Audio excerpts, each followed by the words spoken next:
93.3 FM. My name is Esther Wachuku. I would implore you at the moment to subscribe to our YouTube channel at VOP 903 FM. Across our social media handles, it's at VOP 903 FM. And of course, you can follow me as well on YouTube at Estiq Media. That's ESTIQMEDIA on YouTube. That's my social media handle on YouTube, ESTIQMEDIA. There's quite a lot of content in there for you. Also on Instagram is at Esther Nwaz, ESTANWAZ, and on X, formerly known as Twitter, it's at Esther Wachuku. That is Estiq Media as well. That's my profile. That's my handle on X. Estiq Media on YouTube. Now, I'm sure you're wondering why I sound like this, right? You're listening to me. I sound excited. To be honest with you, there are a lot of feelings. I feel different things, but I will try as much as possible to express or explain the feeling. So the first one is that I feel apprehensive. I don't know. I feel apprehensive. I wouldn't lie to you. I feel there's this fear that, the game that is going to take place today may not, be palatable, may not end up the way we expect, but at the same time I'm excited and enthusiastic that we may actually win this AFCON 2023. We may actually take the AFCON Cup home. All right, so that's the feeling. There's anxiety, there is okay, so the thing is, in my tummy, right, there are like butterflies. Then my pulse is racing so fast. My heart is palpitating as well. Just boom, boom, boom. Like, God, how is today's game going to be? How is today's game going to be? But there is something beautiful about this AFCON that I love. So far, all the games the Super Eagles have played, some will say it's luck, some will say the team played well. Whichever way it is, we won all through, right? But there is something. When the Super Eagles won, we didn't hear, oh, Omoyele, Yoruba, Yamiri is Hausa. We didn't hear any of that. Everybody flew the Nigerian flag. Everyone shouted and rented the air with praise. And Bali was accepted by all and sundry, regardless of whatever anybody's political leaning is or religious leaning is, right? And Ahmed Musa, everyone is embracing. So the Super Eagles really gives us their win really bonds us. It strengthens the bonds. It tells you that Nigerians are actually good people. It's the politicians who try to create conflicts and put in that differential and make us remember insignificant things that shouldn't be significant, make it a dividing factor. I mean, you needed to see the timeline last week. Let me even explain to you what transpired on Wednesday. Last week, Wednesday, right, when Nigeria was going to play against Bafana of South Africa.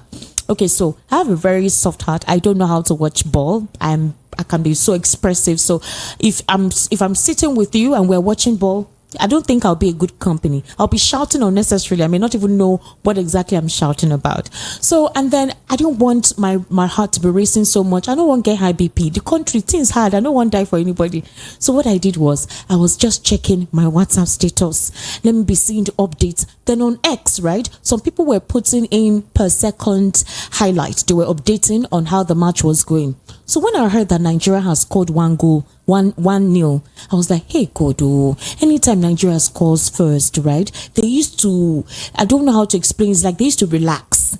And they would just start thinking, okay, let's just hold on to this one goal and then make sure that the other opponent does not win. And sometimes they relax. I was like, is this a good sign? This is not a good sign. Oh. That's okay, let's see. Then later I heard that the South Africans had scored that it's 1-1. I say, hey, Kodo, what's this? What's going on? I was so scared. I wouldn't lie to you. Then I was like, okay, Lobato, we are going home. That's what it means. This one that it is draw.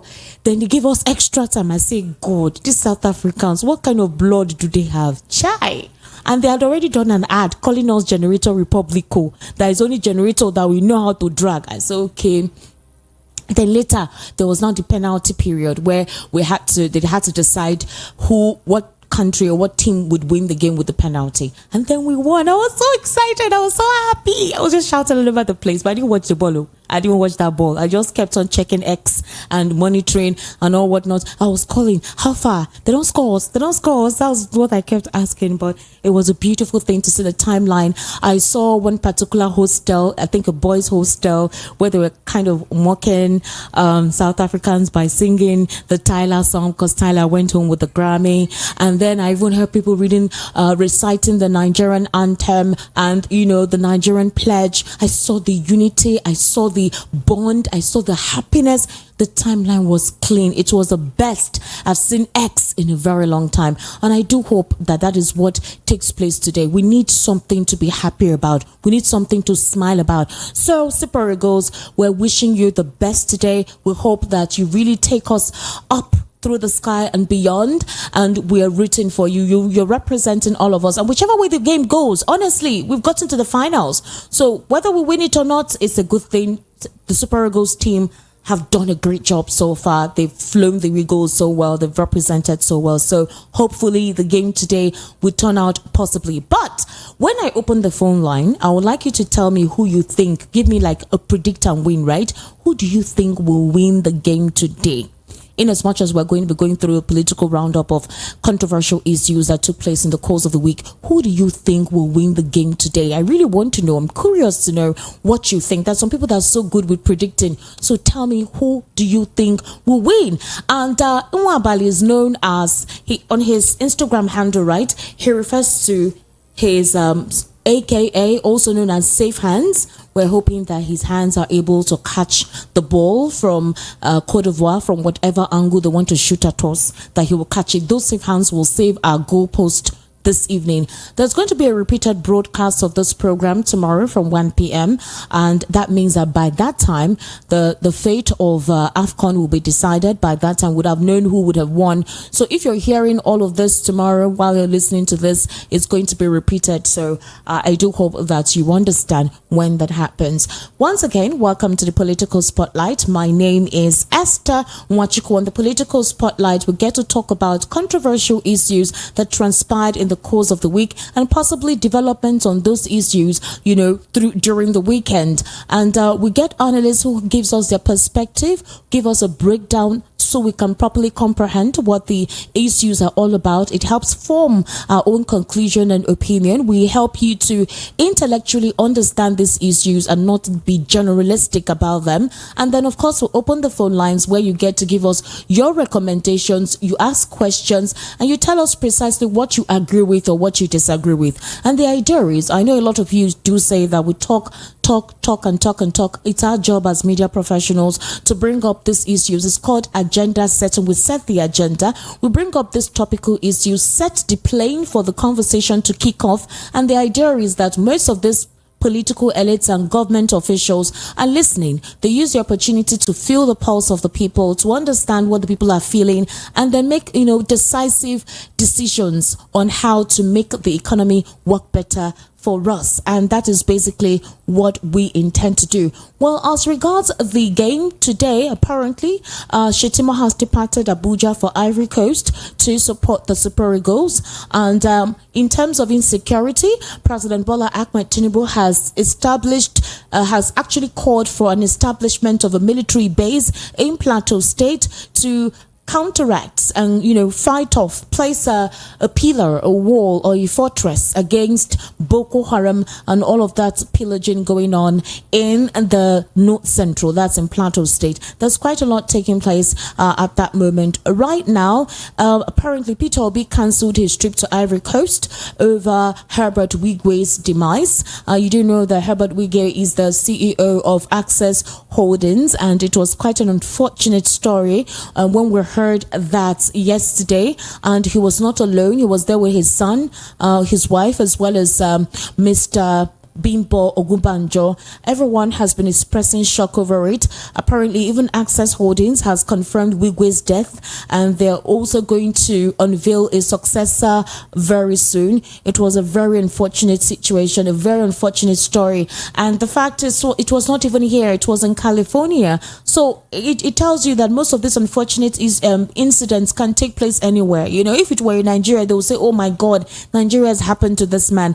But it happened in California, and it's an overwhelming tragedy the president, the vice president, everyone is mourning Herbert Wigu. In fact, they said just 2 weeks ago he hosted Dangote and Femi Otedola for his birthday. Apparently, even he was about to set up the Wigu University in Delta State. I mean, a lot of people had good things to say. I saw the timeline and I heard that people were they were in sobs. They were sobbing. He was a good man. There's one thing important in this life. If you have an opportunity to impact, if you have an opportunity to touch lives, it's important to do that. Live well, all right?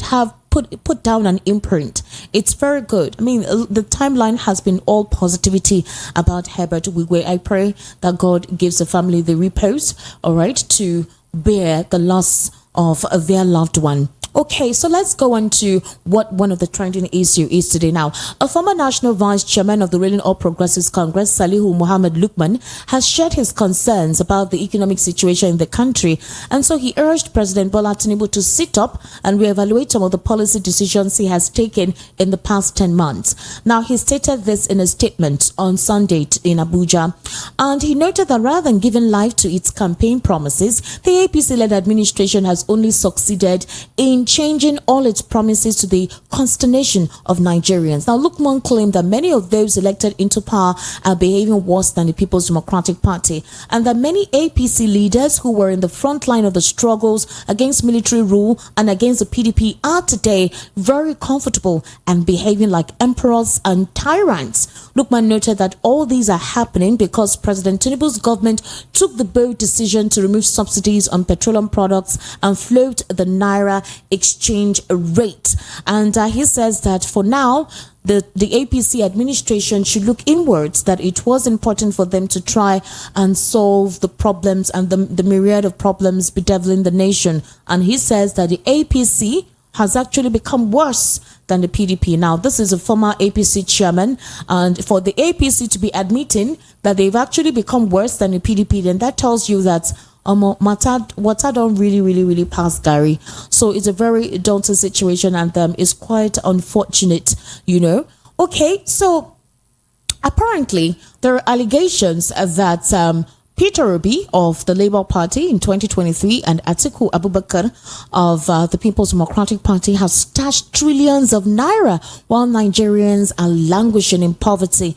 And the APC is telling them to use the trillions of dollars they have in their account to pull Nigerians out of poverty. It's quite interesting. Apparently, it was a statement made by a confederation of all Progressives Congress support groups calling on leaders of the opposition to use their wealth to help Nigerians out of poverty and unemployment. And that statement was made by its group's general director, Professor Mohammed Kailani, and it was during a press conference in Abuja on Saturday. That's when he made the statement. He said Peter Obi of the Labour Party and Atiku Abubakar of the People's Democratic Party, in order for them to solve the respective myriad of problems bedeviling the nation, rather than condemning President Bola Ahmed Tinubu's administration, they should look for explorative measures through which they can pull Nigerians out of poverty. And that the only way they can actually do that is by all the dollars, according to them, all the trillions of dollars in their bank accounts. Why don't they use that to help Nigerians alleviate the poverty in the country or ameliorate the stifling economic situation? Now, critics have come out to say, is Atiku Abubakar the president of the Federation of Nigeria? Is Labour Party presidential candidate for 2023 the president of the Federal Republic of Nigeria? Why are you asking them to use their money to resolve issues or try to uplift the economy when you have a president who said that he has the measures and the strategies to uplift Nigeria from its economic quagmire? In fact, the president said that he was going to let the poor breathe. And that was basically one of the mandates for the renewed hope agenda. And then the APC supporters say on the mandate of President Bola Tinubu, they shall stand. I remember there was a time when the House of Representatives, during a particular visit, when they were trying to hail the president, rather than reciting the national anthem, they were reciting, "On your mandate we shall stand, on your mandate we shall stand." So if we have a mandate to stand on, why don't you work on that mandate? That's what critics are asking this particular administration. They should work on the mandate they promised Nigerians that they would actually do. Otherwise, it doesn't make week 2. A lot actually transpired. One of the things that transpired was the fact that there were protests in several areas in the country, in Kano, in Suleja, Lokoja, and as well as Niger State. Now, most of these, even Osun State, now what is the crux of the matter? They were all complaining about the high cost of living and how expensive food has become. And they're asking President Bola Ahmed Tinubu to help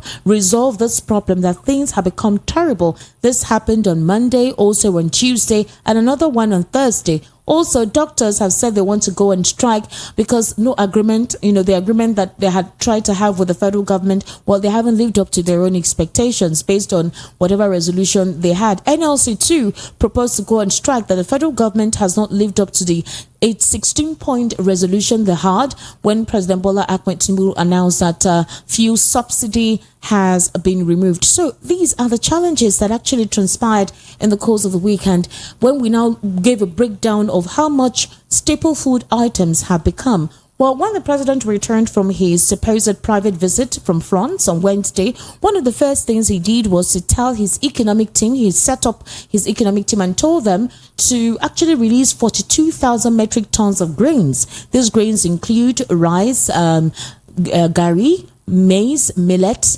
and this was supposed to help the price of food items. That if these things are available, then maybe food wouldn't be so expensive. Well, that's the thought. Now, let's look at another interesting conversation that transpired today. You know that the president has revealed those who leaked Tinubu's secret memo and moves to deal with them. Now, let me read out what that means, and then I'm going to help us recall similar incidents to this.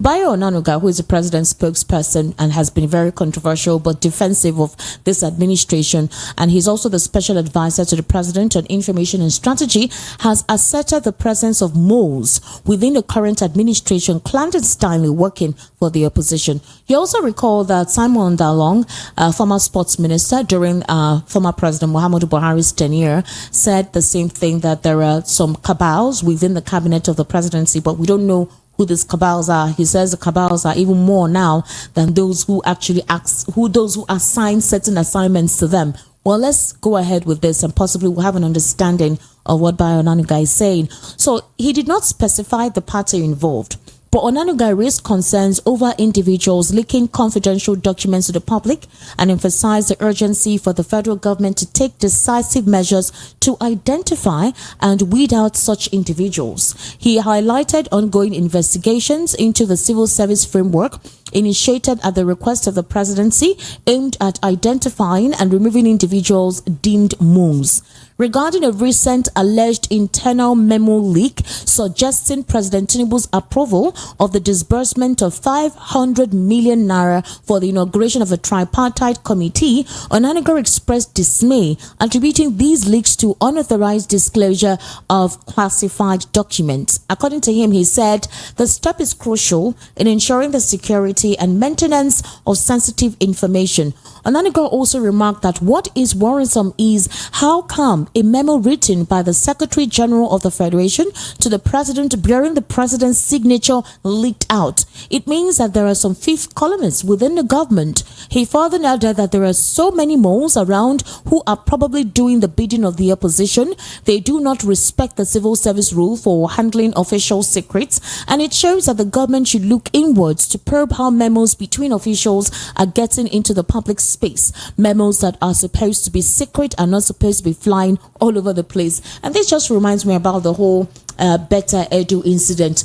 You do know that it was through a leaked memo that we're able to know some certain things about the 500 billion or 500 million that was supposed to be sent to a private account. The memo was instructing the Accountant General of the Federation to send that amount of money to a private account, and that memo was leaked, and that's how we got to know a lot of all those things. And then, investigations commenced. realized that the Minister of Interior too also had some whatever into this whole thing, and then some names of persons that were indicted, including the president's chief of staff, Femi Gbajabiamila. So maybe this is what Bayo Onanuga is talking about. But I don't know if your cabinet is clean, if your dealings are good, if you don't have anything to hide. Why are you concerned about whatever is leaking out there? How sensitive are these memos? Are they something that will sink our national treasury? Are they more expenses considering the high profile level of financial drain we've gotten into, and the rate of poverty, and how high things have gotten, how expensive food items have gotten? So what is your fear? What is your worry?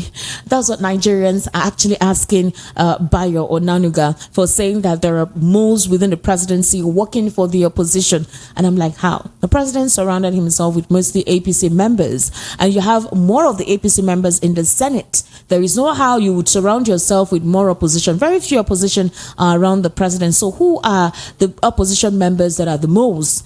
Maybe the APC is turning against the APC. Who knows? Well, these are more some of the issues that has actually transpired in the course of the week, and more of them also involves the fact that while Nigerians are also trying to grapple with the state of the country and the economic reality at the moment, and also the political landscape, what bears to mind is the fact that the rate of inflation and how high it has gotten it's worrisome. So in regard to all of this, the Senate invited the president's economic team. You have the Minister of Finance, Wale Edu. You have the Minister of Budget and Economic Planning, Atiku Bagudu. You also have, what's his name? The Federal Inland Revenue Service Minister. That was also one person that was invited. And other members within the president's economic team. And they had to ask them questions, which includes the CBN Governor, Olayemi Cardoso. They had to ask them, what exactly is going on in the country? Why are we going through this expedient poverty and pain?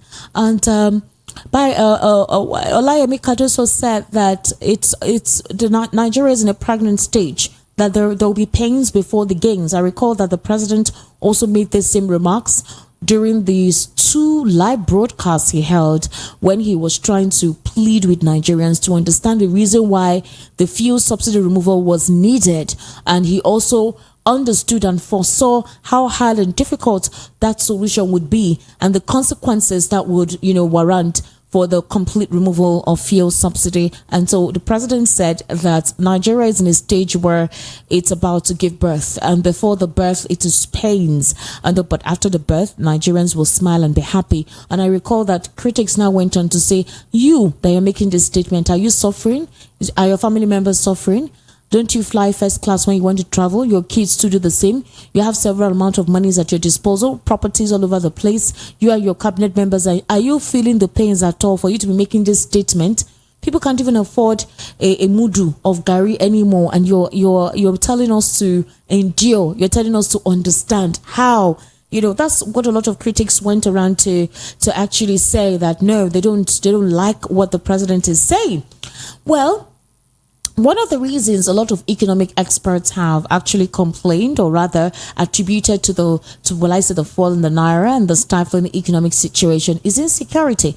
And they said the reason why food has become so expensive is that the rate of insecurity has gotten so high. Farmers can no longer go to their farms. Now, when they go to their farms, those who are allowed to harvest have to pay tax to these bandits or terrorists. By the time they pay tax, the tax is almost more than half of the profits they will make. By the time they pay that tax and then transport the goods across to other states, they will also settle other junctures and other checkpoints before it gets to its final destination. When it gets to the market, they have to recoup all of the money that they actually gave those bandits and terrorists. And when that happens, of course, food becomes essentially very expensive and unaffordable. They have to make up their money. And then the state of the road too is bad. It's a lot actually. It's a lot. And in regards to that, of course, food will definitely be unaffordable. Well, the president has said in that regard that he praised the Nigerian military, that they're capable of ending insecurity. He said they're capable of eliminating banditry, insurgency,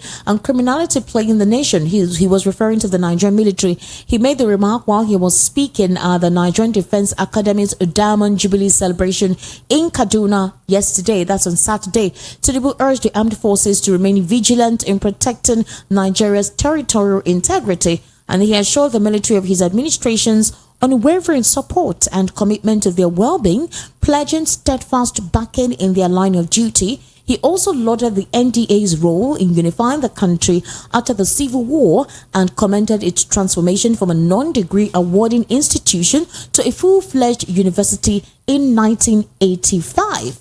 Okay, so that was part of it. Now, another controversial circumstance that took place in the course of the week is this. Apparently, Femi Gbajabiamila actually said that social media, well, he was speaking on behalf of the president, where he said social media has become a menace. He said social media has become a serious menace and that they need to look for a means to regulate it, censor it, because the Nigerians need to understand how it's easy to create anarchy and chaos with the wrong information, that information goes out unchecked, unverified, and that it can actually cause a civil war. And because of that, with the rate at which a lot of content out there is on social media, unchecked content, unverified content, unverified information, that they're trying to look into regulating social media. Now, I don't know if you remember during former President Muhammadu Buhari's administration, where he said that I think that was during the time that Elon Musk, between Nnamdi Kanu, that is IPOB's leader, and former President Muhammadu Buhari, where apparently there was a tweet of the president that was brought down, and that caused a serious ruckus. Well, at the time X was banned, that's Twitter was banned, for almost a whole year, Nigerians used that medium to express unfiltered thoughts, unfiltered expressions on several issues that, could be trending on that platform. Anything whatsoever, that is an opportunity through which Nigerians are able to express their discomfiture or, whatever unease they're feeling. And for that whole year, Nigerians couldn't actually do that. And when that statement was made by Femi Gbajabiamila, Nigerians now started questioning, are you serious? Amid the number of myriad of problems we are facing, there's no food in the land, there's insecurity, kidnapping has taken a world of its own, it's become so brazen right now, and what you're concerned about is content on social media. You're concerned about what people say and how they say what they say, rather than you trying to level up your policies, strengthen your policies, and see how you can properly implement them. Look at your team. You say you have a team of technocrats who can do the good work for you, and you're rather concerned about social media. In fact, a lot of people on X went berserk on Femi Gbajabiamila and the president. They even questioned Femi Gbajabiamila's integrity for him coming out to make such a statement, that he has no place to make such a statement. He does not tell Nigerians how to think, how to reason, how to feel, and how to express themselves, because once you start regulating, that's what it means. But we do know that there are some elements that actually amplify certain things and go the extreme. I may understand the aspect that Femi Gbajabiamila is coming from. You have a lot of people on social media who amplify things beyond what they are, sometimes deliberately misinterpret information and twist things beyond proportions. But the facts are there. If your administration is doing okay, if your administration is doing right, you shouldn't be bothered about certain things. You are supposed to be concerned about ensuring that the lives of the people you govern are doing okay, and that corruption is at bay. You curb it as best as you can. Swindle insecurity. Look for how you can root it out, and sanitize your cabinet members. You can't tell people how to behave and how to do if you have questions on your forehead. There's a huge question mark on you and the persons that surround you. So yes, that is one of the issues that went on in the course of the week. Now, another interesting factor to consider is the fact that an APC chieftain, Lukman, also mentioned, like I told you earlier, that the All Progressives Congress and President Bola Ahmed Tinubu, that they lack direction. Well, Nigerians have said, is the APC turning against itself now? Are they now fighting against each other? That's it. That's basically it. They're asking questions. Are they now fighting against each other? Another contending factor was Aisha Yusufu, who went on to insist that the president, she would not recognize him as his president because of a lot of quagmire, currently bedeviling the nation, and she considers him illegitimate. Well, that's her personal opinion. And we heard about talks of maybe DSS coming to arrest or apprehend her or take her in court for questioning and all whatnot. Well, that was one of the issues that generated that conversation in the course of the week. And Nigerians backlash the critics and say, why would you force her to accept something that she doesn't want to accept? If she says this is what she feels and this is what she believes, well, that's her perception, that's her opinion. Okay, now we do have Labour Party.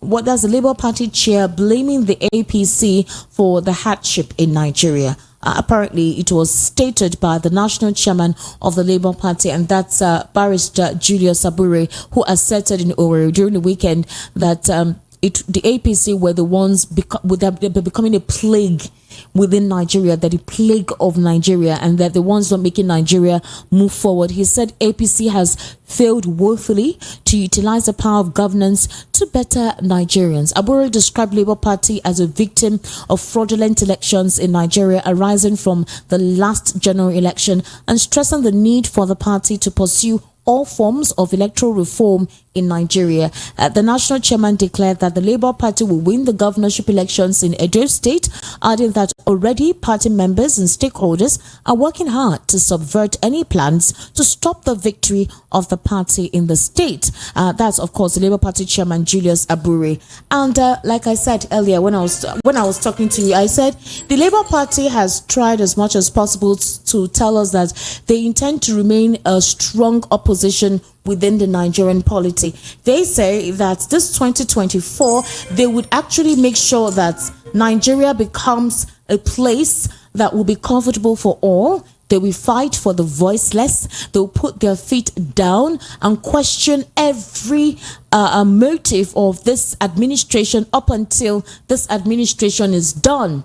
Well, that is one aspect to also consider, and we will look at it too very soon and see if that is something they're able to pull, because Nigerians are bothered by the current state of things in the country and say we cannot continue to allow things be like this if we say we want to move forward. All right, so that's basically most of the issues that transpired in the course of the week. Quite a controversial one too, if we want to assess it, and it will continue to be like that. It will continue to be like that. Several groups, including the Islamic group, they said that it is the APC that has plunged Nigeria into a land of hunger. That's what the group is saying, and that it is important for the APC group to realize this.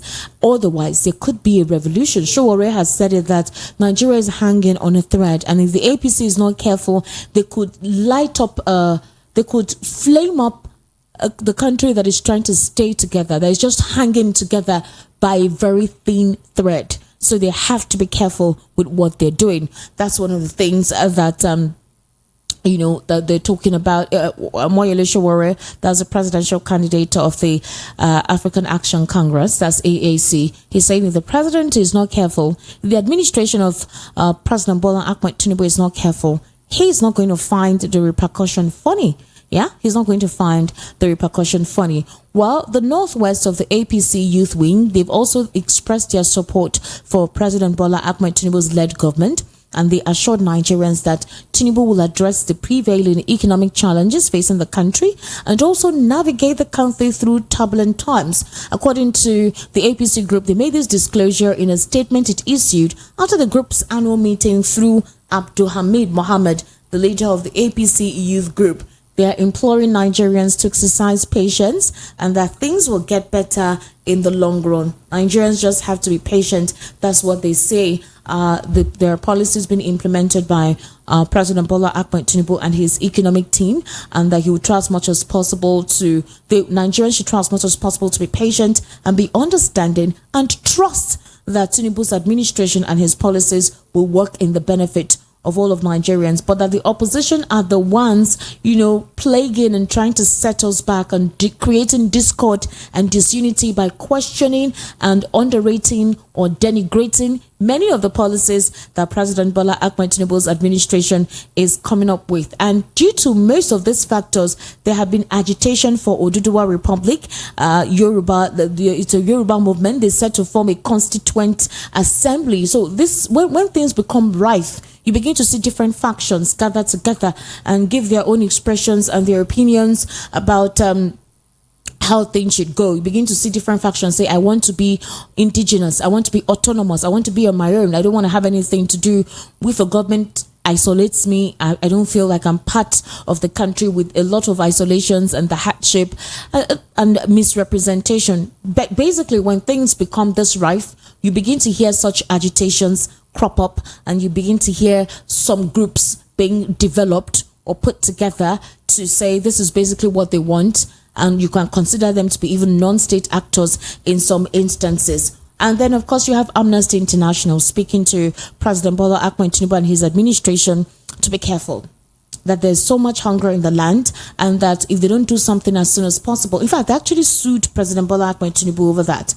They actually sued. They say they actually sued them vehemently, and they say if you don't do something, then we would not become one as we actually tell you to. So that's one of the situations that transpired in the course of the week. And of course, you do know Peter Obi, like I told you, he had promised that Nigeria, anything about Nigeria, he'll be at the forefront, and that he will be a strong contender as an opposition in 2024 up until 2027. And so it's not surprising to hear Peter Obi make comments about some of these policies, make comments and reaction to how Nigerians are expressing themselves due to the current economic reality. It's not surprising to hear Peter Obi want to lend a voice or possibly give an advice, although the APC has asked him and Atiku to please advise them rather than questioning, criticizing, denigrating, mudslinging.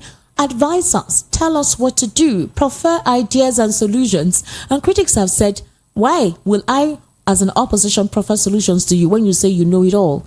When you said you already had a template, you had a map on how to redirect the Nigerian economy to the betterment of Nigerians. Why are you now telling the opposition to advise you and tell you what to do? When you say you have technocrats at your disposal, you have intelligent, well-experienced persons to help you manifest the renewed hope agenda mandate. So why are you asking Peter Obi and asking Atiku Abubakar to help you out of this quagmire? Is it that you did not know that the whole "it is my turn to be a president" would require most of these challenges?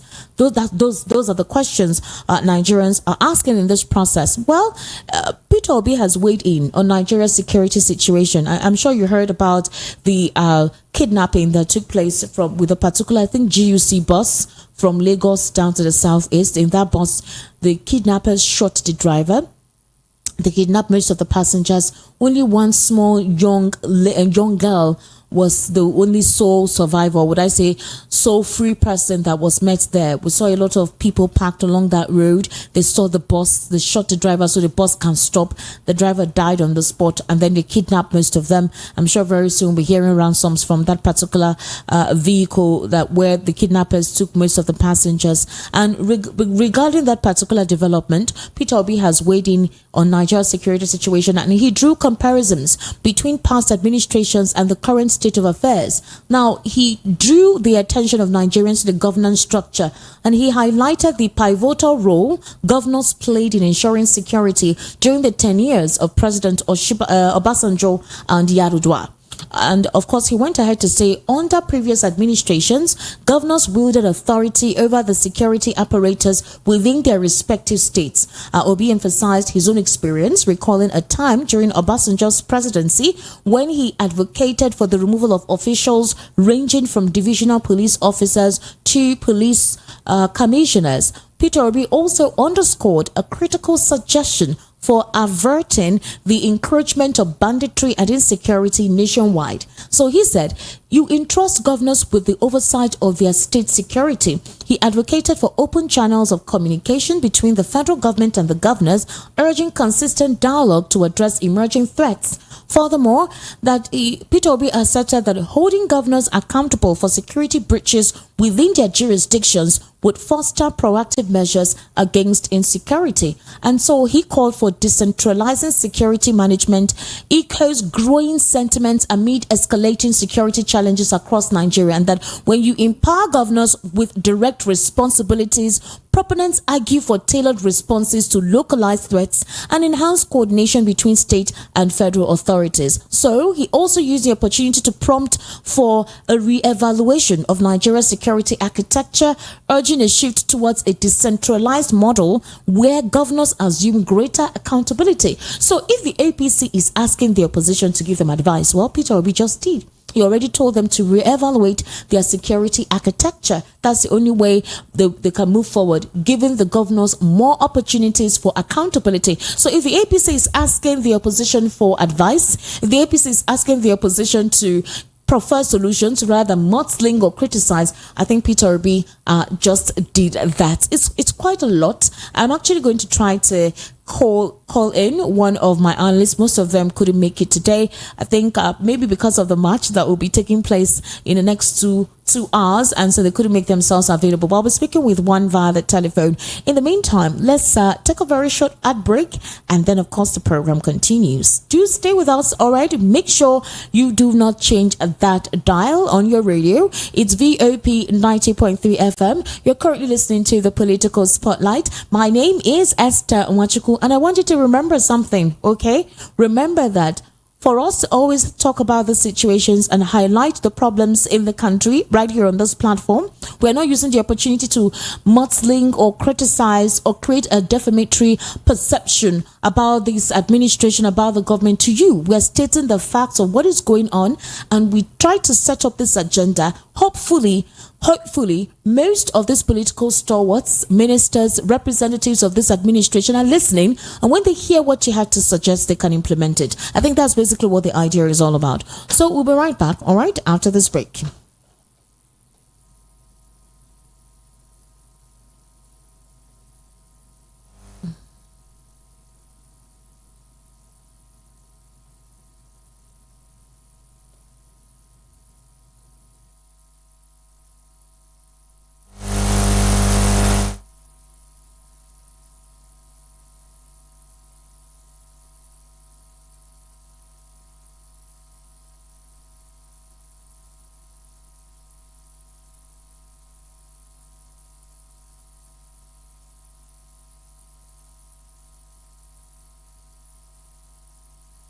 Riyad Mahrez for Morocco for me are the favorites in this competition. 24 hours a day, 52 weeks around the calendar. We give you in-depth analysis and keep you up to date. From current news to critical mind-blowing conversation. Many Nigerians in some of the states already hit by the cash crunch express frustration in accessing cash. They need to tell us where team go see benefit then. We are the voice of the nation. We are voice of the people. 90.3 FM Lagos. Feel the impulse of our diverse perspectives. This is the radio station that gives you a voice. Baby, your voice is my favorite sound. Baby, somehow just hearing your name gives me butterflies in my tummy. See, I love it so much when I catch you looking at me. I promise you that the best is yet to come. I swear. And I swear. Love is in the air, and Kelma's Place Restaurant is the perfect spot to take you through the day with your loved ones. Join us on February the 14th from 8 a.m. for a day filled with fun and exciting activities like games and karaoke. Have couple tables for 2 and 4, so you can bring a special someone or gather your friends for a memorable time. To reserve a table, call 0810-559-9807 or follow us on Instagram at Kelma's Place for more details. Kelma's Place is at number 52 beside Prescott Hotel along International Airport Road, Lagos. Are you looking for the perfect getaway? Look no further than the luxurious accommodations at Airport Golden Tulip Hotel, Lagos, number 42, Muritala Muhammad International Airport Road, Lagos. Relax and unwind in a beautifully appointed rooms featuring all the amenities you need for a comfortable stay. Whether you're traveling for business or pleasure, our attentive staff is here to ensure that your everyday need is met. We also offer complimentary pick-up and drop-off from the Lagos Airport. Take advantage of our state-of-the-art fitness center, outdoor pool, and enjoy a delicious meal at our on-site restaurant. With stunning views, world-class service, and a prime location, Airport Golden Tulip Hotel, Lagos is the perfect choice for your next vacation or business trip. So, why wait? Book your stay today and experience ultimate in comfort and luxury at Airport Golden Tulip Hotel. For bookings and reservations, please call 0815-8003-333 or 0815-7003-333. You can visit our website at airportgoldentuliphotel.com. Airport Golden Tulip Hotel, where luxury meets comfort. Have you been thirsty for well-nourished, yummy pizza and couldn't find one yet? What you ordered versus what you get, right? I understand. Let me introduce you to the best pizza and premium ice cream in town, all the way from the US. Romeo's Pizza and Coldberry Ice Cream. So sweet, so yummy. Visit the new Romeo's Pizza outlet, 22 Latif Salami Street, Ajao Estate, by the Lagos International Airport Road. For more inquiries, call 0816-320-9783 or 0816-321-0945. Romeo's Pizza and Coldberry Ice Cream. The light in every school.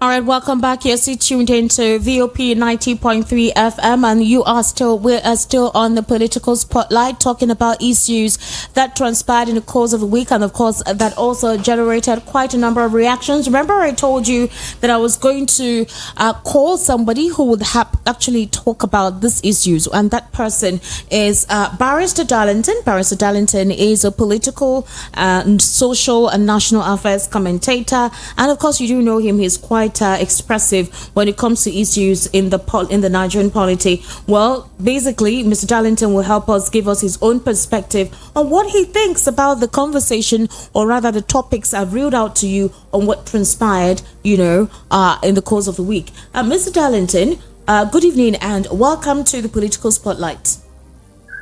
Yes, Esther, good evening, and how are you? How's the weekend going? Well, so far so good. I said earlier in the course of the program that I am apprehensive and at the same time excited.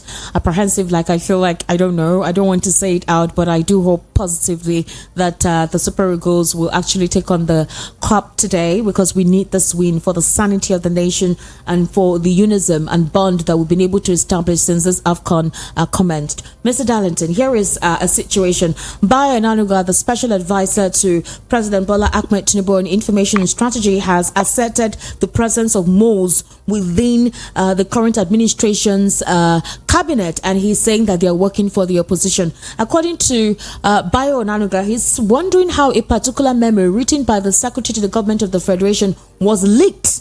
He said that individuals are leaking confidential documents to the public, and he's emphasizing the urgency for the federal government to take decisive measures to identify and weed out such individuals. So he said that right now ongoing investigations are in the process, and that the idea is to weed out these clandestine elements within the framework of the president's cabinet. And he said that there is a particular alleged internal memo which suggests Tinubu's approval of the disbursement of 500 million naira for the inauguration of tripartite committee. Onanuga is expressing dismay, attributing these leaks to unauthorized disclosure of classified documents, and that the opposition has placed moles within the president's cabinet. That's basically what he's saying. So the question now is, if you don't have anything to hide, why are you concerned about certain memos being leaked out there? These memos that leak are memos that would, set tongues wagging, especially if they will be detrimental to Nigerians and if they will raise questions. One of such instances was how we saw the Beta Edu memo that was leaked, where she was asking for a certain amount of money to be sent to a private account, and she was instructing the Accountant General of the Federation to actually do that. Now, if that memo wasn't leaked, Nigerians wouldn't know that that was basically what was on ground. And a lot of other issues, or rather such misappropriation and financial embezzlement that have been leaked out, which caused Nigerians to question this administration's supposed objective efforts to lift up the economy from its current quagmire. So the question is a tripartite committee being set? They're setting a tripartite committee to investigate. Is that what they should be on about, or about other issues in terms of an emergency on insecurity, an emergency on economy? What's your take, please, Mr. Darlington? With this kind of development, it means that Bayo Ononuga and his paymasters, they are going to set up many more committees as the years go by. They will continue to set up committees because the people they are working with are disgruntled already. They are not happy. Yes, these people, they are part of the Nigerian policy. They have family members. They are feeling the pinch. They are not happy. In fact, if they see what they can do to bring Tinubu government down, they will do it too. I'm telling you, they will do it. So let's buy Ononuga. Let him not waste his energy. There are many more panels they will set up to see who is leaking what.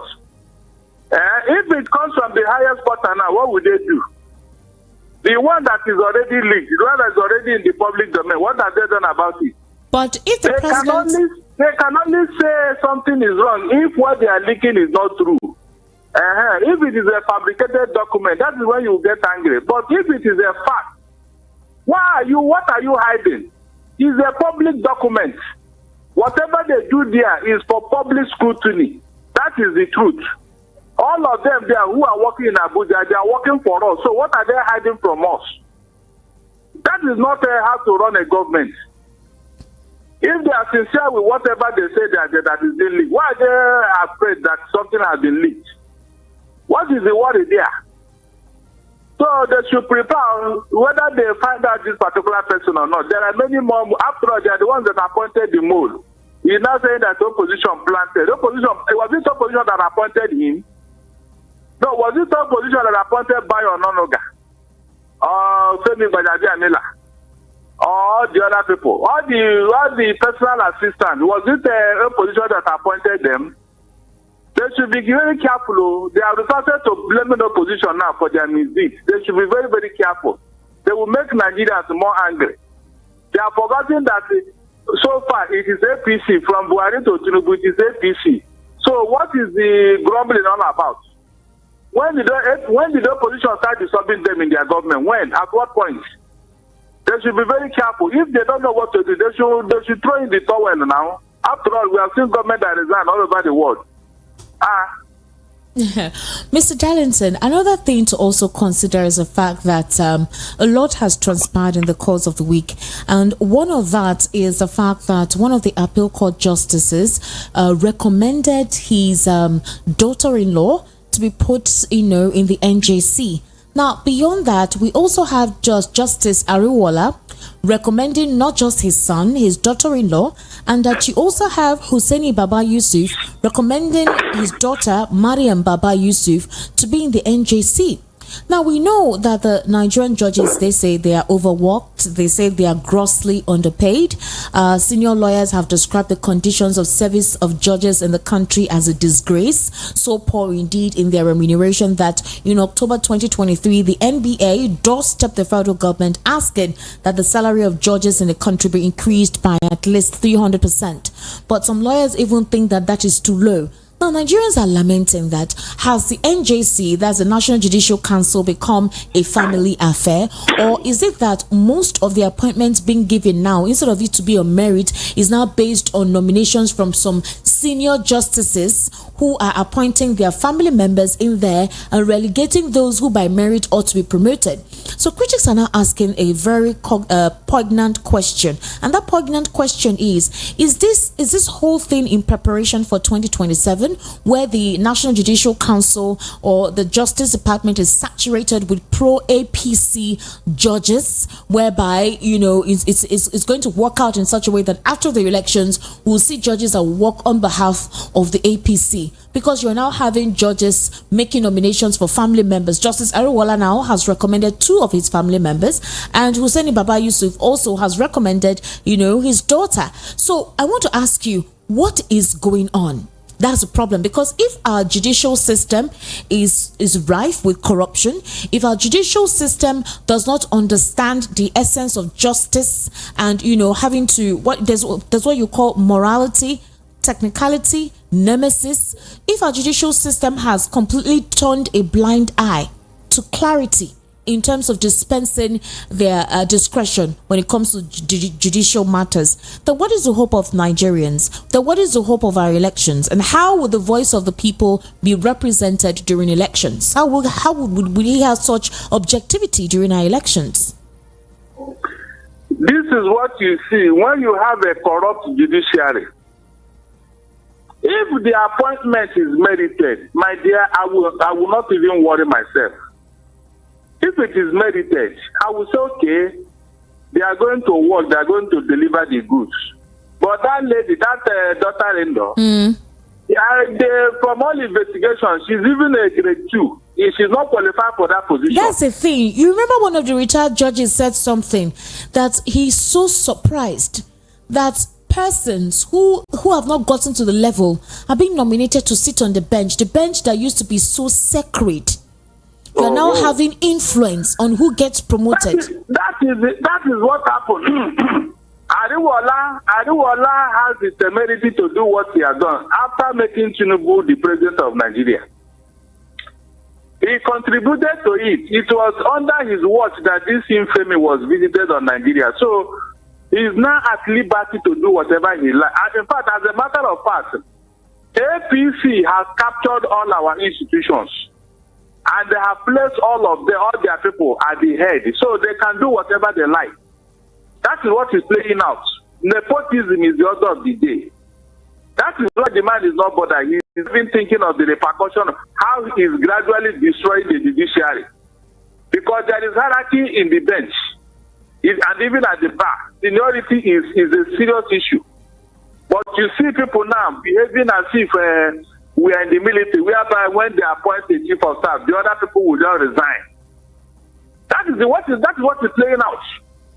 And Ariwola is not even bothered about what history will say about him, because they are now in power. The judiciary that's supposed to be neutral is now in bed with the executive. It's a very serious issue.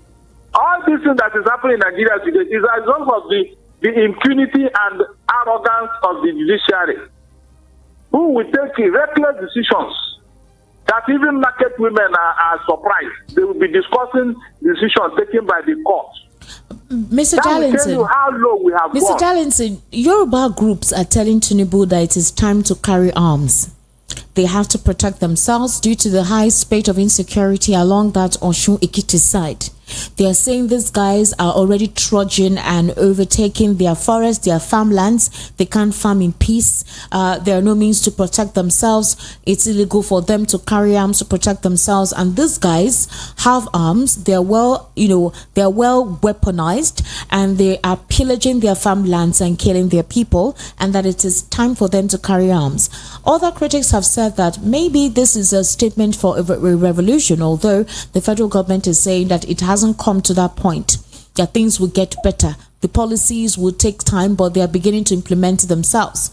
Others feel that the policies of the president are not potent enough. They are trial and error policies, trying to see when they introduce it, see how it works. If it doesn't pick up, they also introduce another policy. And meanwhile, Nigerians are the ones suffering or being the at the end are the brunt of, they're feeling the brunt of all of this, what I say, inconsistencies in the policy implementation. Mr. Darlington, let me read out to you something I feel that you should know about. Now, apparently, most judges in the Nigerian judiciary, right, according to a lot of critics, they said they've turned the judiciary into a premium job racket for family members. Now, the latest advertisement for this trend is, they say it's not for the first time, the recruitment of into the High Court of the Federal Capital Territory. At the end of January 2024, the Chief Judge of the FCT High Court, Hussaini Baba Yusuf, who comes from Kogi State, has secured permission from the Nigerian Judicial Council requesting nomination of suitable candidates to fill 12 judicial vacancies in his court. The request specifically named the states from which it sought candidates. These are Bauchi, Bayelsa, Enugu, Imo, Kogi, Kwara, Lagos, Oyo Plateau, Rivers, Taraba, and Zamfara. While Kogi, Bauchi, and Oyo states, which were invited to send and forward candidates, are already well represented on the bench of the FCT High Court, they just happen to be the states of origin of the Chief Judge of the FCT High Court of the immediate past CJN, that's Tanko Mohammed, and of the incumbent CJN. The Chief Judge of the FCT runs the court system and will shepherd the nominations through the NJC, where the CJN holds sway. So the question now is, what better way to guarantee safe passage of the preferred nominees of the FCT judge than by sweetening it with a candidate allocated specifically to the CJN? So of the 12 slots on the seats, it appears 3 are already spoken for, with one daughter or daughter-in-law of the Chief Justice of Nigeria, his predecessor, and the Chief Judge of the FCT apparently guaranteed seats on the list of appointees. So, for senior judicial figures, the opportunity to plant a child on the bench as a parting gift has become something of a ritual, with judicial appointments timed to coincide with high-profile judicial retirements. And for those who are unable to accomplish generational replacement for themselves on the bench before their retirements, arrangements are made to retrospectively cure the oversight. So the question now is this: if our judicial system is no longer balanced, what will happen in 2027? They are just laying the foundation for what is to come. You know that the CJM may be retiring in August this year. Mm-hmm. And so he needed somebody who will continue the infamy he has started. And there are no other person than a family member. That is just the truth. Look, you see this Abuja division. Esther, let me tell you, these people, they don't have shame. The embarrassment they suffer from that Abuja division is not enough for them. Under Buhari, there was this other man who headed that Abuja division of our judiciary. I don't even want to mention his name, even though I know his name very well. He was seconded to go and represent Nigeria at ICJ when there was our slot was vacant. The man who was there retired is somebody from him or so. This man went there, and the simple text that they always, subject everybody to. This man fed the 3 of them. The 3 texts, 1, 2, 3. He fed all of them. This man fed all of them. And because of that, himself and 3 other people who were supposed to go in there with him, all of them were asked to come back to Nigeria in a shameful manner. In a shameful manner. I'm talking of a man who is heading, not that he's a member, he's heading, who ought to know. That is how bad these people have messed us up. And the same Abuja now, look at what is going on there. A lady who is not up to. They are putting her there. For what? That will tell you how bad the things have gotten under APC. This type of impunity and arrogance and nepotism can only happen if you have a bad leader. A leader without any credibility.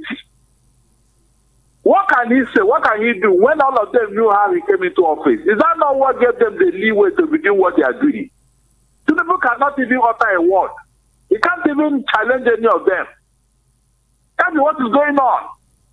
He's not even surprised that such a thing is happening, because that was how he came into office. That's what I'm saying. When something is not credible, it can never be credible. to Mr. make matters Darlington, worse. Mr. Darlington, There the are PDP, no slots. There Mr. are no Darlington, slots for Imo, Mr. Darlington, Abia, Mr. Bayelsa, Darlington, in the same Abuja. Mr. No Darlington. slot for them. But Mr. people are represented there 3-4 times. Mr. Darlington, right? The PDP, Yes. right? They have labeled Tinubu's government as a cesspit of corruption. Exactly. Let me tell you what that they described his administration as one. The party's condemnation is coming in response to the reported approval of 500 million naira as the first installment of 1 billion naira allocation to inaugurate a 37-man tripartite committee on new national minimum wage. Remember, I told you that Bayo Onanuga is saying that there are moles within the president's policy. 1 billion naira. Yes. So, according to the PDP, they are going to share money also. They are going to work out how minimum wage will be. In fact, they're saying the allocation of a routine government activity like committee inauguration exemplifies profligacy and imprudence and financial recklessness. I mean, 1 billion naira, they've already paid the first tranche, and the party is arguing that such spending indicates corruption within Tinubu's led government. Now, you see the naira to the dollar rate, right? You see the high cost of living. You see how food has become expensive. And then for inaugurating a tripartite committee, you are actually set 1 billion naira allocation to inaugurate a 37-man tripartite committee. What are you allocating? What are you inaugurating with 1 billion naira? And so the PDP is expressing concerns about the substantial expenditure at a time when the nation is facing challenges such as food shortages, economic difficulties, and delayed salary payment for workers. And they're asking President Tinubu to address the nation and urge the National Assembly to investigate utilizing its powers under Section 88 of the Constitution. Now, will the National Assembly actually investigate this when you have the National Assembly more constituted of pro-APC members, pro-President Bola Ahmed Tinubu members? They would not choose that to investigate unless there is a protest or unless, the Nigerians converge at that National Assembly to demand that. That's one. Two, how do Nigerians take this administration serious? You just had Olayemi Kadoso tell Nigerians on Friday to bear the pain. And in response to this exposure, Bayo Onanuga is concerned about the fact that there are moles within the presidency or moles set in within the presidency by the opposition. That how come an internal memo, a secret memo written by the Secretary General of the Federation is being put out there and Nigerians had access to it, it was leaked out. So are you telling me that most of the things they come out to tell us is false and a lie? And they continue to do what they want to do in a hidden manner?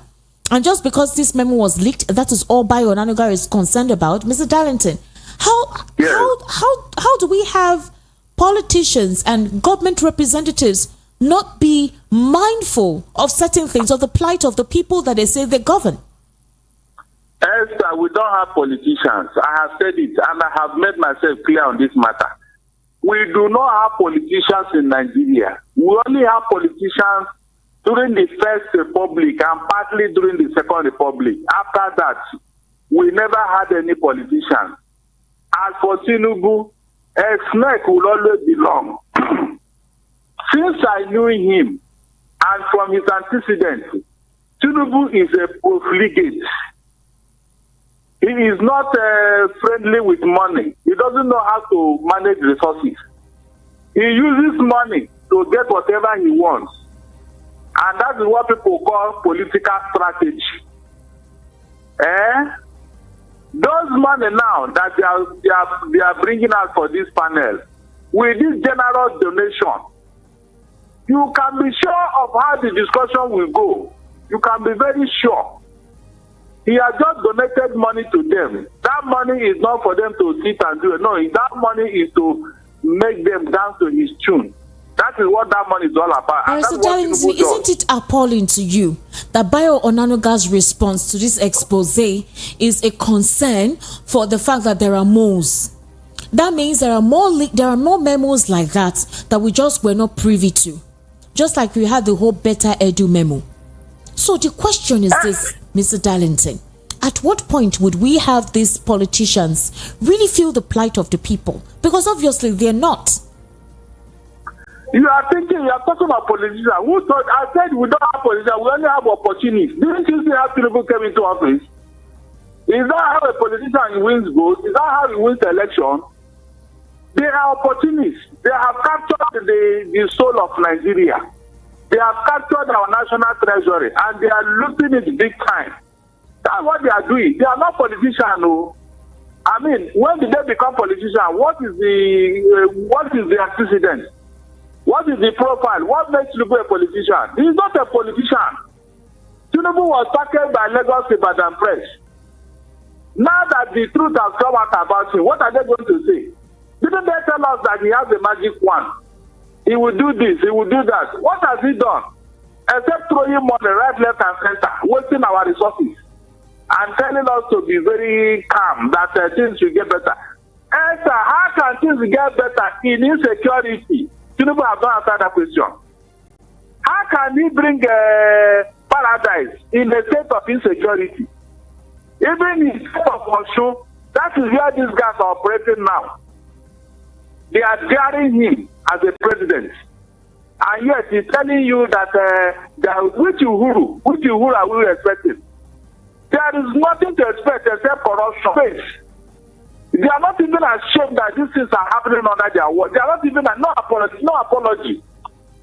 So on what basis will anybody expect something different from Tinubu? Since we know him from the beginning, we know how he ran Lagos. We know how he ran Lagos. And somebody telling me he's going to produce which magic? Can you give what you don't have? They don't know what they don't know. They don't have anything to give you, Esther. Don't deceive yourself. Tinubu is not a politician. He's not a technocrat. Okay, he said he has first class in accountancy. So yeah, display your first class now. Display it. Let us see it. All the life he taught Nigerians, it is blowing up in his face. It is blowing up. That's why you are seeing what you are seeing. He doesn't know. I told you here that Tinubu is in bondage because everybody knew how he came into office. So they are feasting on him. Tinubu is standing on a deformed leg, so he doesn't want anybody to push him, let him fall. That is why whatever they tell him, he will do it. Whatever they say, he will carry it out, just to remain in power. He is not his own man. He can never be.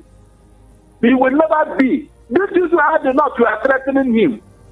Because they know he didn't come into office through the right way. That is why these things are happening. There will be more embarrassing situation as the days go ahead because Tinubu have nothing to offer. All the promises is just to keep you calm. Okay, people cried out because there was no food and he released food reserve. After that, what happened? Esther, after that, what happened? Is that the solution? Do you know that from what I'm looking at now, from what I'm seeing now, Tinubu have no boss to confront this insecurity. Because of where these people that are doing this is, where they come from. Because of religious and ethnic affiliation. Tinubu does not have the boss to confront them. That is why he's not making any effort to go that direction. Instead of him to go and clear these people, so that our farmers can go back to farm, he prefers to release the food reserve. After releasing all the food reserve, that's what happens. Is that when you now look at the people that are occupying our farmland? Is that when you look in that direction? Or don't everybody know how these food carts came into Nigeria? Don't everybody know? If 80% of your farmers have been driven out of your farm, Esther, what are you going to do? As I talk to you now, I am very, very sure from statistics from even the World Bank and other international organizations, 80% of our farmers in the north, they are not in their farm. So where will the food come from? Is Tinubu not aware of this? He wants to go and release the food reserve to placate to some people. Is that not why he's doing all these things? If people were to riot here, that they are going to, will Tinubu listen to them? He's only doing this because it's the people from the north that rioted. That's why he's doing all this now. So he's not a Nigerian president yet, so he's a northern president. All right, but Mr. Darlington. Hold him to ransom. Mr. Darlington, all right, let's take phone calls. We need to hear what the people think. We need to hear their perception on the issues that were discussed this evening, in as much as we have a lot of people's eyes glued to the screen in anticipation of the match kicking off in about an hour. At the moment, in Ivory Coast, the stadium there's a lot of lighting, fireworks, and the musicians are singing and trying to warm up the crowd to the eventual display of the kickoff of the match this evening that will determine the winner of the AFCON 2023. So let's take phone calls and let's feel the pulse of the people. All right, the number to call is 0700 903 903 903. That is the number to call. The WhatsApp number is 0700 903 9039 0700 903. Yes, Mr. Darlington.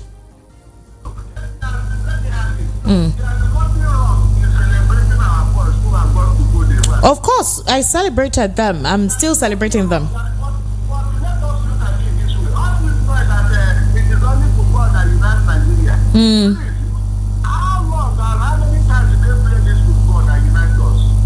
Mr. Darlington, please don't rain on our parade, okay? I don't want to hear anything about what you want to say now about this ball.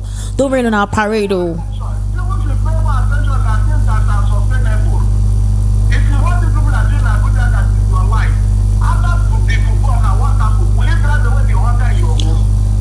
Well, like somebody said on YouTube, the person, his name is Charles Duru. He says, 1-0, Nigeria wins today. Our people are suffering. Just a little soothing cream for the hard times. So this is just it's a form of soccer.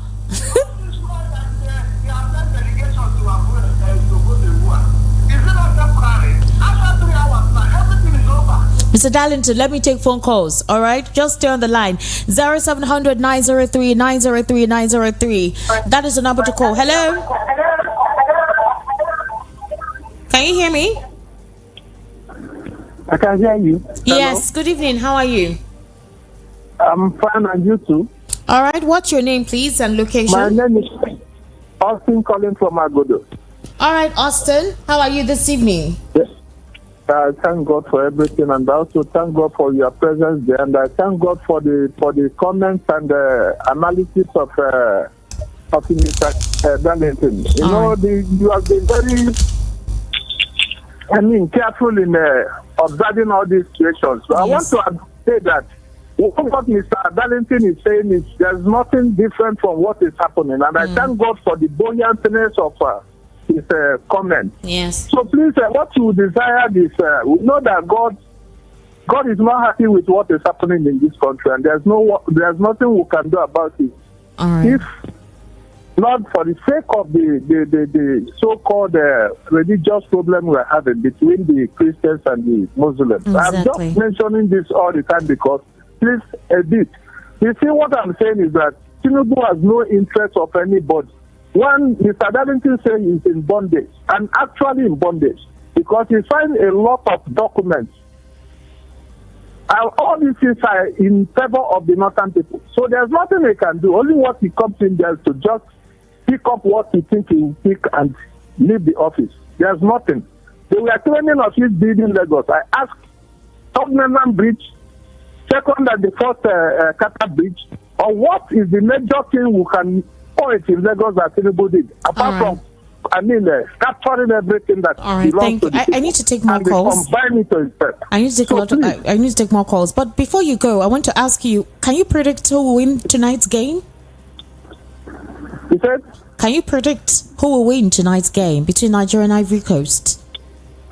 Oh, well, without pleasure, we thank God. But for the sake of this government, I'm not happy. Though, for the sake of our people that are very serious about the cup, Nigeria will bring the cup back home. Amen. Thank you so much. All right. Thank you. 0700 903 903 903. That's the number to call. 0700 903 903 903. And the WhatsApp number is 0700 903 9039. Hello. Welcome to the Political Spotlight. What's your name?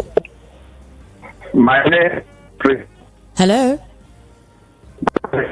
Hello? Your line is fluctuating. Your name is what?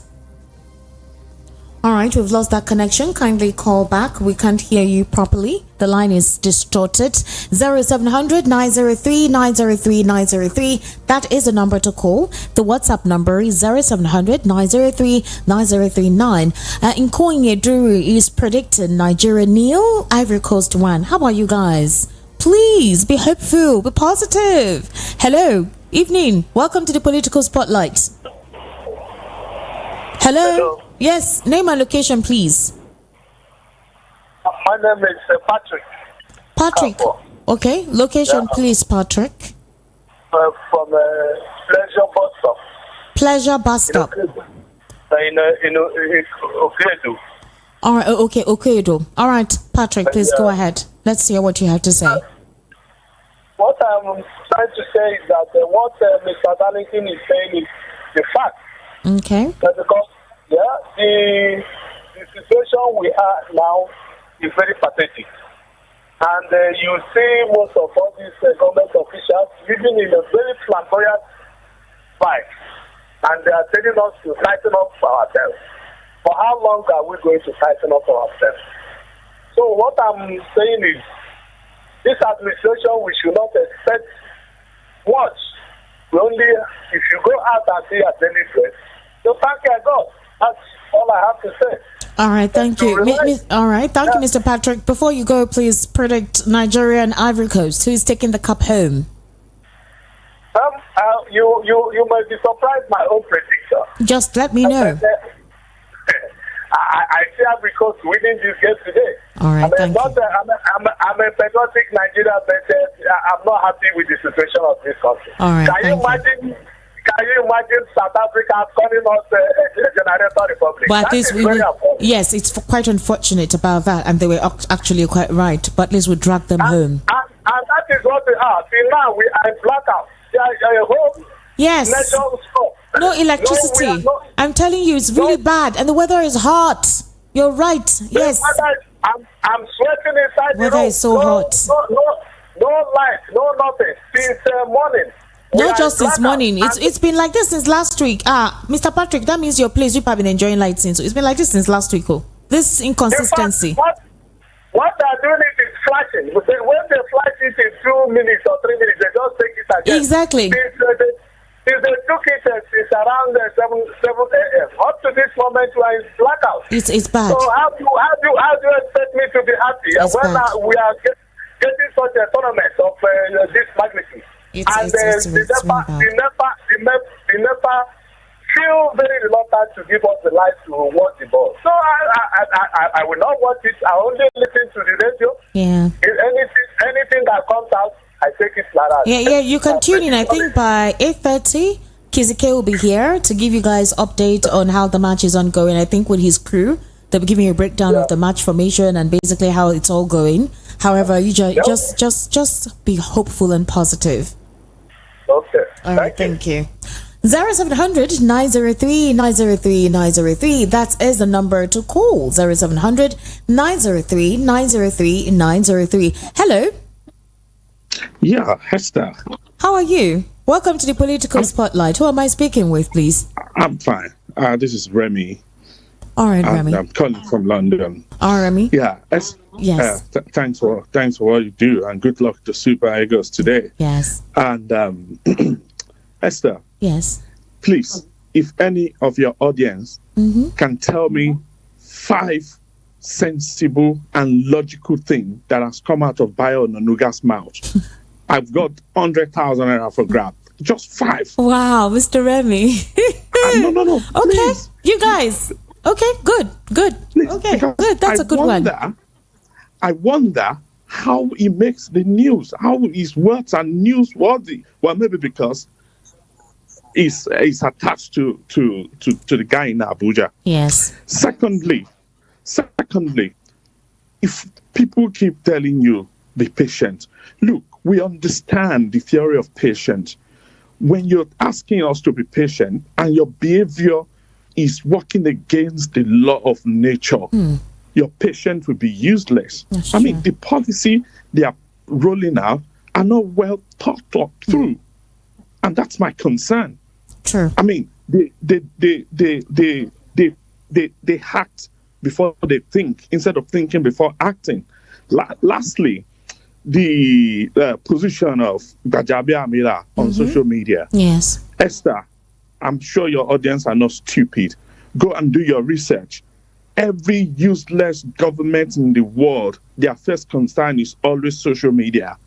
From Uganda to Rwanda to Nicaragua to Burundi. But Mr. Remy, you recall that this same government, this administration, utilized social media during former President Goodluck Ebele Jonathan's time. Yeah. They utilized social media intensely during Muhammadu Buhari's time. They utilized social media vehemently and aggressively in 2022 while campaigning for the elections. So it's the irony. It's actually the irony. Absolutely. And you know, the dilemma here is many of them have invested heavily in traditional media, and they've planted their puppet across the media space who misinform the people. Now, the fight against social media is a long-lost battle. You cannot win it. Even China cannot stop its people from using social media. I have got a lot of friends in China that we communicate on Facebook. So what they should concentrate on, yes, I understand social media can be a problem. They can become quite extreme. True. Exactly.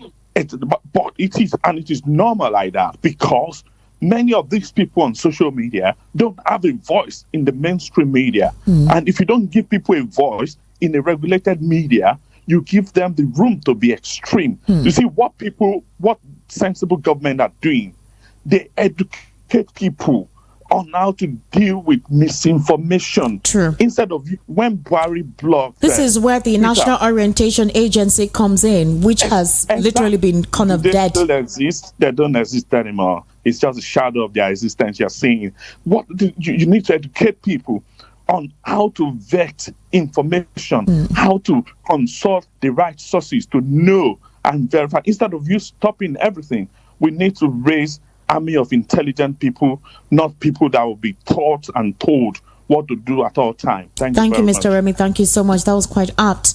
All right. 0700 903 903 903. Hello. Welcome to the Political Spotlight. What's your name and location, please? My name is XYZ. I'm calling from Ojo. XYZ. Okay. All right. Good evening. Mr. XYZ, please go ahead. You want to? You want a correction? I'm going to win by two goes to one. 2 goes to 1. Very good. Thank you so much. I love that. I'm hopeful with that. Any other thing you intend to add to the conversation we're having this evening? I won't be available to so much because I'll be blessed. No, I did not share what you will have this evening. All right. I don't have this call. I have to just call. All right. Thank you for that prediction. All right. 0700 903 903 903. I like that caller. He's hopeful. He's enthusiastic. He's looking forward to the match, and he's giving a positive prediction. I actually want that to be. Hello. Welcome to the Political Spotlight. Good evening. Evening. How are you? I'm Mr. Anthony coming from Mafoluku. All right, Mr. Anthony, you have a minute. Go ahead, please. Our president said that we should be singing national anthem. Yes, and Nigerian pledge. So if we are eating, we are hungry, we should be singing it. We are dying, we should be singing it. So that's my contribution. All right, thank you. What's your prediction for tonight's game? I'm not a footballer. You don't have to be a footballer, but your country is playing today, so I just want to know what you predict. What do you predict? Well, I hope God will let Nigeria win. All right, thank you. 0700 903 903 903. That's the number to call. 0700 903 903 903. And the WhatsApp number is 0700 903 903 Hello. Hello, good evening, ma'am. Evening. What's your name and location, please? Mr. Rotimi from Atlanta. All right, Mr. Rotimi, please go ahead. My contribution to what Mr. Darlington said is Mr. Darlington is on the line. Yes, he's on the line. What is happening? Hello? Oh, we've lost that connection. Kindly call back 0700 903 903 903. That's the number to call 0700 903 903 903. Hello, welcome to the Political Spotlight. Good evening. Evening. Name and location, please. This is Freeman calling from Ijeoma. All right, Mr. Freeman, go ahead. You have a minute. You know, because of this Nigerian issue, whenever, in fact, I've stopped listening to radio for some time now. All right. But I just decided to tune in this evening, hearing Mr. Darlington's voice. Oh, really? So it's Mr. Darlington's voice that made you to tune in? Exactly. Oh, I love Mr.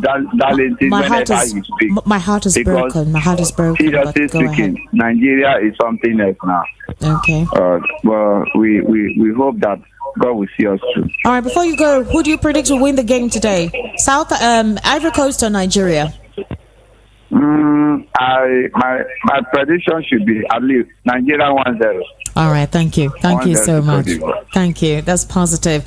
Let me read out some messages on WhatsApp before I take more calls. Good evening. Adeyemi Kamoru from Satellite Town, Lagos. You claim that Peter Obi won the 2023 elections, that he was rigged out, and that he will win in 2027. Okay, Nigeria just had a by-election in the Northwest and East. How many of those elections did the Labour Party win? You are still getting carried away by social media. You're moved by propaganda rather than proper agenda. Thank you, Adeyemi Kamaru. And I think a lot of critics are also asking questions as regards that. The Labour Party say that their mandate was stolen. By-elections were recently concluded and the Labour Party was nowhere close to being second, or, So a lot of people are saying, how will the Labour Party be a strong contender in 2027? I would like to know what you think about that. And of course, I also have more WhatsApp messages. I would implore you to actually send more. When you do, kindly put in your name so I know who is actually saying what. Hello. Good evening. Evening. Welcome to the Political Spotlight. Please, what's your name? My name is John Ikeme from Ladepo. All right, Mr. John. Go ahead, please.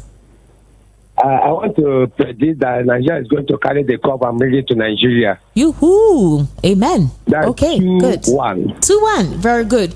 Any other contributions you want to make?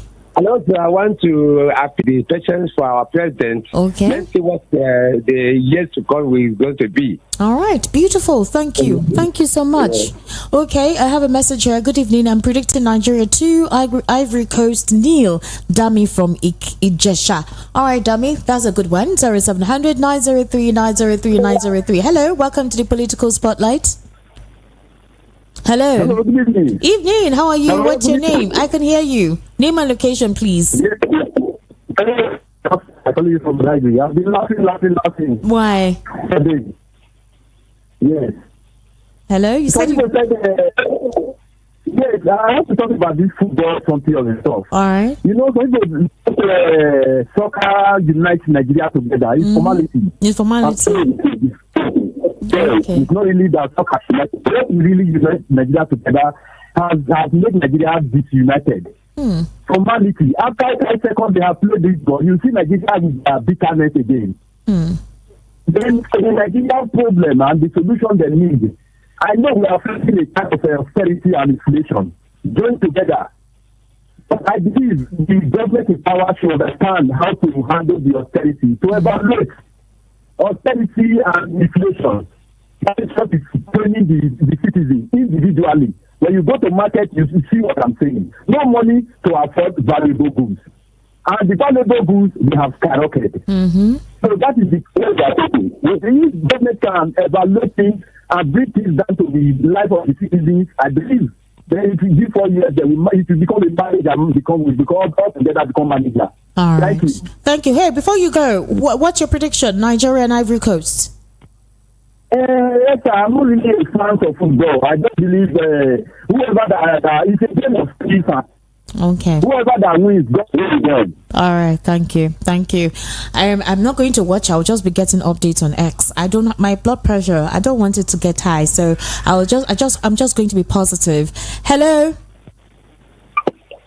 Good evening, yes. How are you? Hello, good evening, Aisha. Welcome to the Political Spotlight. I'm okay. I'm fine. What's your name, please? This is Gabriel from Sowore. Gabriel. Yeah. All right. Okay. Please go ahead.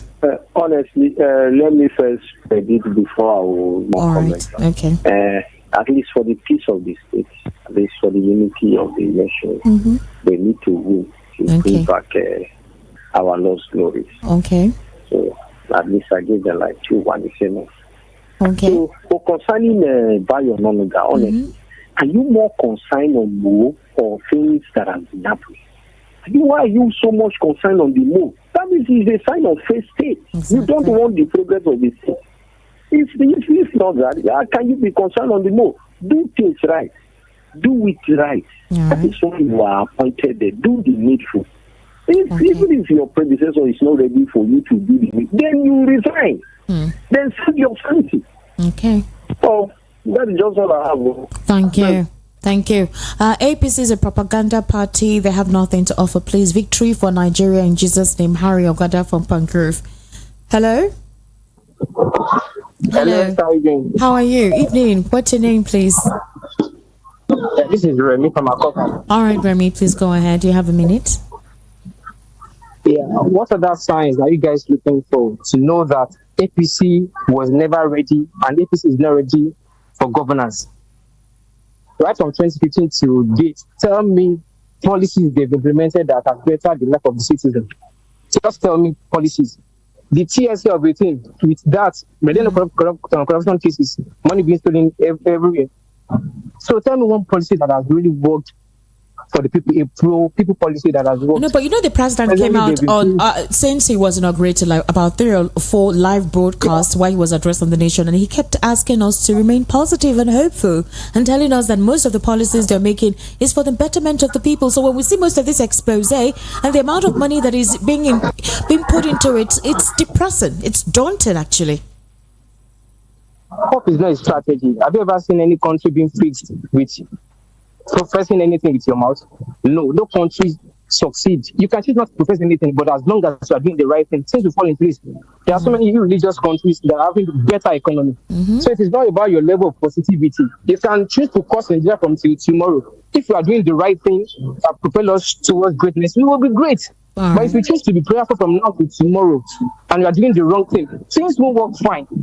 Policies okay. Ever since last year that this man came in and implemented these 2 policies, one subsidy removal and naira floating, it has led us to where we are today, the upper inflation and the likes. So what other sign are you guys waiting for to know that these guys are not ready? And now they're asking you guys to give them expo. Have you ever seen anybody asking for expo in an exam of? So I'm not ready for the exam. Leave the exam off. Remy, thank you. He told us he had his. Remy, thank you. I need to take one final call. All right. Thank you, Remy, for calling. Thank you. Yes, good night. Some YouTube messages here. Charles Dury is predicting 1-0. Nigeria wins today. People are suffering. Okay. Queen Esther, good evening, ma. Thank you so much, Oga 404. Chilled Pie saying, I am glad Nigerians are asking questions. And he's saying that stop all the promises, do something, Nigerian government. Ikonye Dury is saying, you see, that is why I said Nigeria 0-1 Ivory Coast, because Nigeria doesn't have light. Over here, Dakar, Senegal, there is light everywhere. Emeka Nweke says, Ebing Pawa, the elephants of Ivory Coast will win the super chickens of Nigeria. Chidi Otugu, there is no way any party can unseat APC where it matters most unless INEC is overhauled and the chairman with his cronies are brought to book.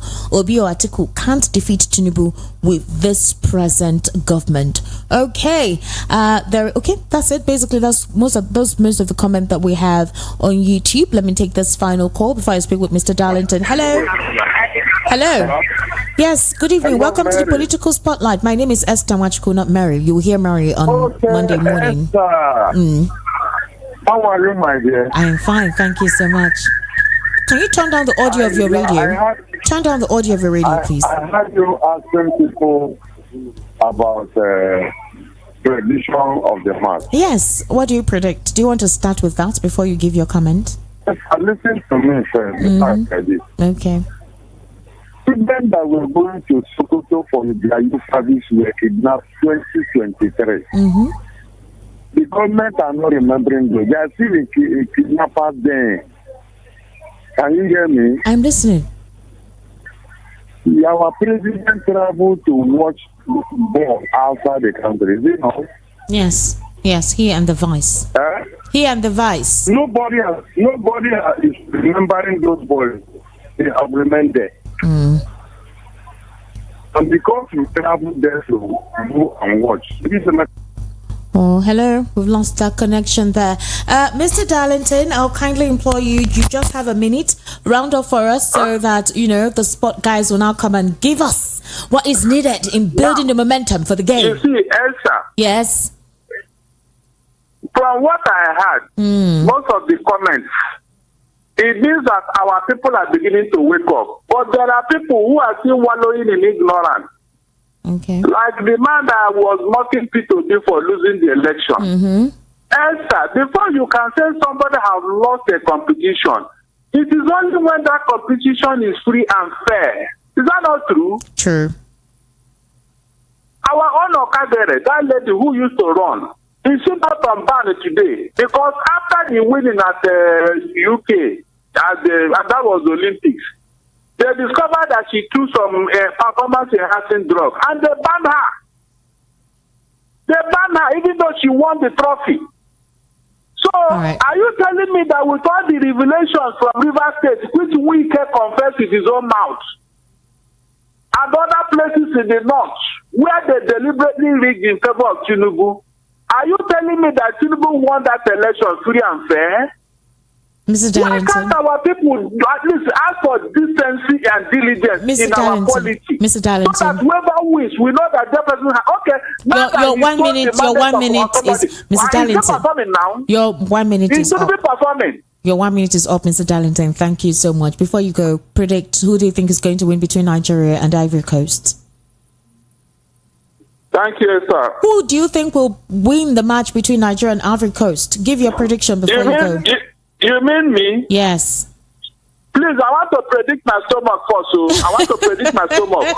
All right, fine, Mr. Darlington. Thank you. Thank you so much for actually helping to give your perspective on the issues that were raised on the political spotlight. I sincerely do appreciate it. For all of you who called and sent your messages to be part of the conversation, thank you so much. As we do hope that Nigeria actually comes home with the cup.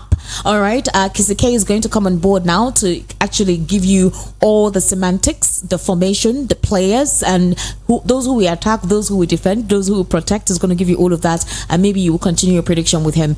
My name is Esther Wachiku. Follow me on Instagram at EstherWaz, on YouTube, Stick Media on YouTube. That's ESTIQMEDIA. Subscribe, be part of the conversation, and of course, follow VOP 903 FM for every update, so long as it affects you and it affects I. To have yourself an amazing evening, and once again, good luck. The repeat broadcast of this will occur tomorrow by 1 p.m. I think by then we already know what the match on the score is going to be like and who would be going home with the cup. To have yourself an amazing Sunday evening.